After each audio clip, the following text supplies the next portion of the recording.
This video is powered by the pros at Pascal Air Plumbing and Electric. Arkansas owned, Arkansas operated. GoPascal.com. Grant, how you doing? What was your bye week like? Well, I've gotten to see quite a little bit of Razorback action here recently.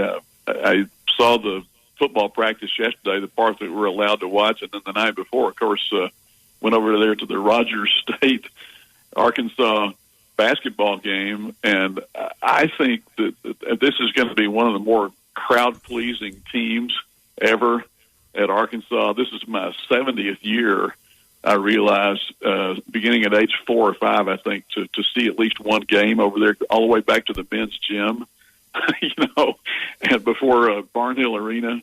And someone made the comment the other day that they thought this might be more talented team than a Final Four or the national championship team. Now, who knows what they'll do? But just in terms of the 8 dunks the other night and some of the plays these guys make, I mean, Nick Smith he made probably the best pass I've seen in that arena in about 10 years on kind of an improvisational last second find, and things like that we're going to be talking about. But I talked to a former football player named Lamar Drummond who goes back to the 1950s, and he made I thought, an interesting observation. He said they've got everything but the big man in the middle. In other words, the aircraft carrier type guy, and that's they've got a lot of tall guys, but not necessarily the 260-pound type guy. So we'll see if that ends up if they end up hitting a snag because of that.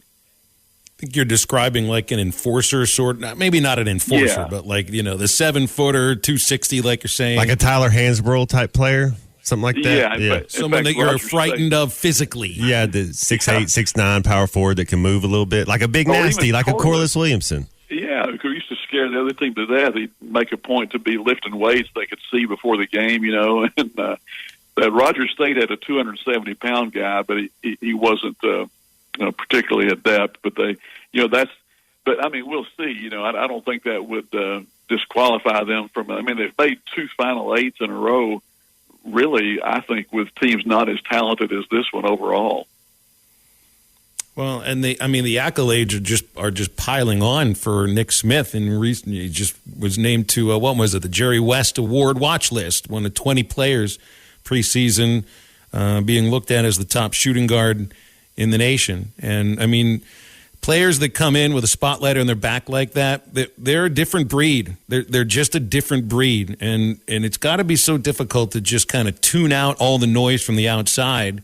But I mean, Smith's had that spotlight on him for more than a couple years now. So, and it's different when you get to college basketball. It's different when you've got a huge fan base like Arkansas with the expectations lopped on top of that. So, I mean, it's going to be interesting. I mean, he's not the only one with a spotlight. Black, Walsh, even some of the transfers coming in. But Nick Smith just sort of, it's pretty rare that you feel you got somebody on your team that could be the top overall pick. Yeah, and I thought it was interesting that he scored the first 7 points of the game, and afterwards Eric Musselman talked about how he was the one guy that have these things kind of running during the team meal that they can watch, and he was more hooked into what Rogers State was doing than the other guys, or maybe guys on past teams. But you mentioned Anthony Black. I mean, this guy, as Eric said, he's just scratching the surface. A guy who is tall and can see. I mean, it's almost, Magic Johnson revolutionized the game in some way. He was 6'9", right, point guard. This guy's 6'7", but can do some amazing things. So, again, who knows what it'll all add up to. And by the way, Phil and Matt, what did you think of University of Texas deciding not to show the basketball game on Longhorn Network on Saturday? I still don't understand it. It's the way I mean, I'm not really big on the whole social media and streaming and everything, but it's like, isn't that part of just kind of what 2022 is like you're able to stream and you pay extra for, what is it, the SEC network, and then you probably have the Longhorn network that you pay for, and they're not going to stream it on those sites. It's just weird. These are like the only game, the exhibition games are the only games that they're not contracted to air. You know, I mean, if you go on like a European trip or a foreign trip, you don't have to air those. So they work out, deal with whatever network wants to air it, like I think Arkansas did with Flow Sports. But the exhibition games, they're under no contract here. It's just like a. But they're not hiding anything, right? Like in football, you go the first 15 minutes of practice. But in basketball, we're all running the same plays. It's just who has the talent. The thing, it makes you wonder because the Longhorn Network, instead of showing this game, is now going to show the replay of the Oklahoma football game during that time. And I don't know whether it's a Chris Beard thing or the University of Texas or maybe just their kind of years-long they do things their own way there. And I don't know that we have a good explanation yet. The thing that's weird about it, it's like you have closed-door scrimmages. You have, like Arkansas women's basketball has a closed-door scrimmage 2 years in a row now with Kansas. Nobody can come in. So, when you allow fans to come in the building, when you turn it into an event, which is what they're doing, this is an event, opening up a brand new arena. Like, I don't get the idea of being secretive about things because everybody in the stands is going to have a camera. And it's like Baylor could send a scout to go just get in there and watch. But it's good for recruiting. I think it's good to be out there, right? Everybody wants to see the game. It's monumentally stupid, if you ask me. I mean, you're talking about one team is ranked 10th, one team is ranked 12th.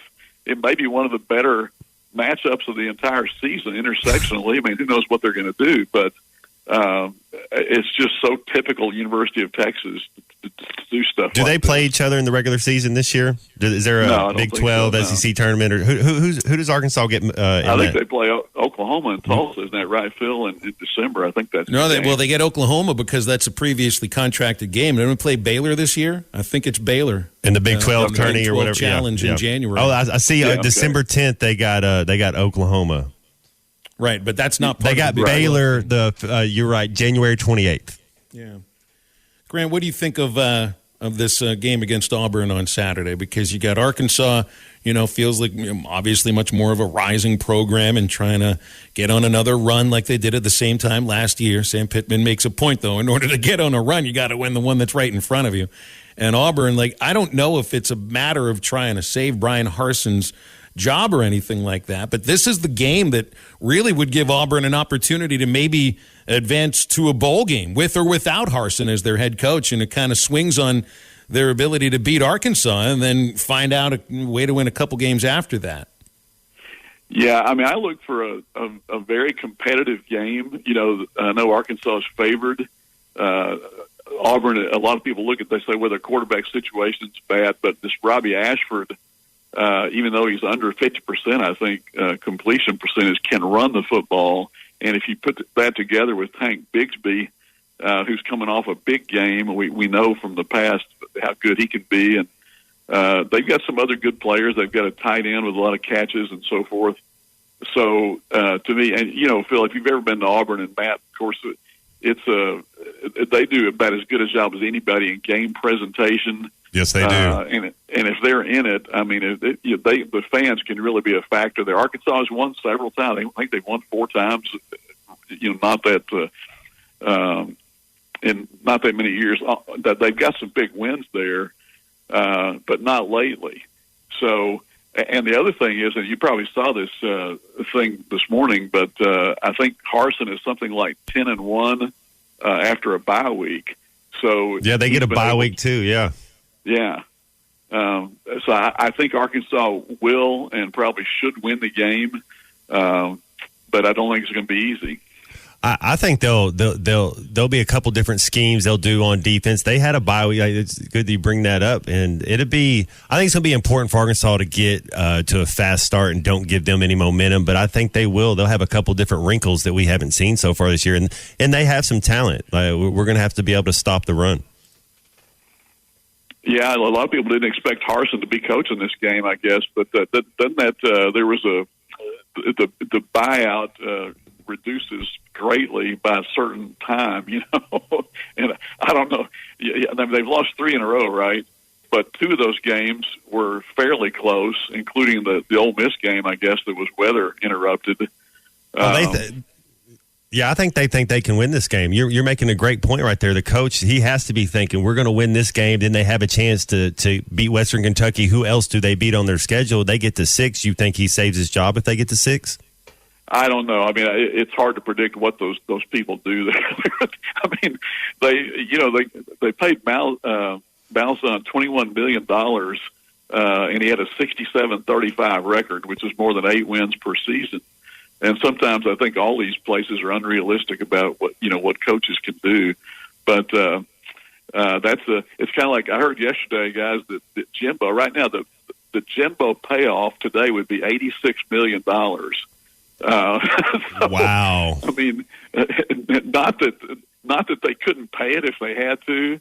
But what was it? I think Brando spoke this week and had the figure that schools have paid out more than $500 billion in the last number of years just to coaches not to coach. And so but in so many cases, Grant, in all these other cases, like Chad Morris and Bielema with they make an upgrade.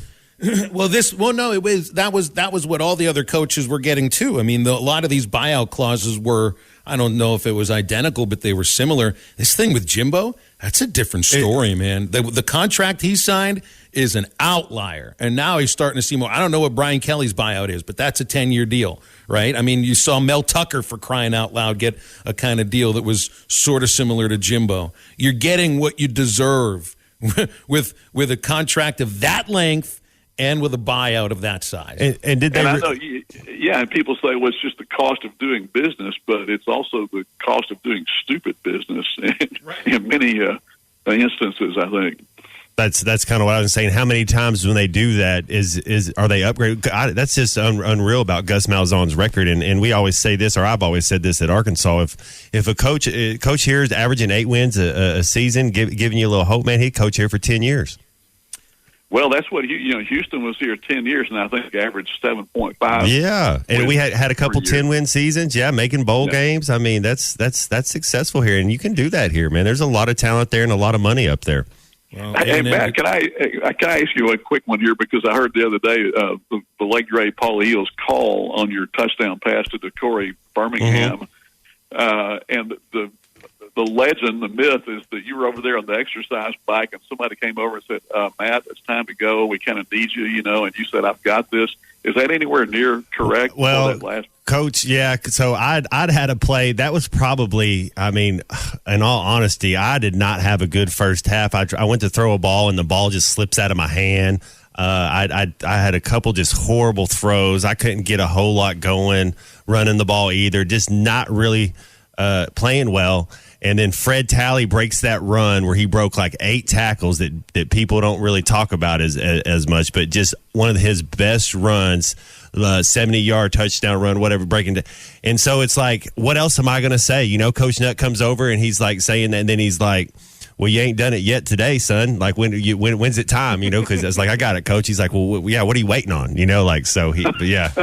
Coach, we had an awesome relationship. I'm a big Coach Nutt fan, but yeah, he did. He's looking at me like, man, you ain't done nothing yet today. Are you still here? That's interesting. You mentioned that Talley run, because I think he went for 200 plus against Auburn one year. 240 something. Yeah, he's still running. Yeah, he is.